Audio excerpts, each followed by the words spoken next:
নির্বাচনের আগে আমরা কিন্তু প্রতিটা রাজনীতি যারা আছেন প্রতিনিধি তাদের সাথে আমরা দেখা করেছি এবং তারা তাদের ম্যানিফেস্টোতে সুন্দরভাবে তারা অঙ্গীকারবদ্ধ হয়েছে যে তারা এই আইনটিকে তারা গেলে তাদের বিবেচনা আছে যে তারা এটা পাশ করবে।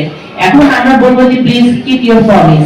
তারা যেন প্রথম অধিবেশনে বিএনপি এই সরকার এখন তারা সমূহ যারা আছেন সম্ভাবনা তারা সবাই করেছেন এবং তাদের ম্যানিফেস্টোতে সুস্পষ্ট ভাবে তারা এটা উল্লেখ করেছেন।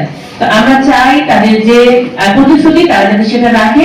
সেটা 2003 যে আমরা ফ্রেমওয়ার্ক কনভেনশন শুরু করার পরে ধারাবাহিকভাবে আমরা সংশোধন করে আসছি এবং এটা খুবই আবার স্মরণ করে দিতে চাই 2005 সালে কিন্তু যখন আইনটা হয় তখন বর্তমান বিএনপি সরকারই কিন্তু বর্তমান যে সরকার পার্টি যে ক্ষমতায় আছে তারাই কিন্তু আইনটা গ্রহণ করেছে বাংলাদেশে এবং সেটা খুব ব্যাপকভাবে জনস্বার্থ রক্ষায় ভূমিকা রেখেছে বলে আমার মনে হয়।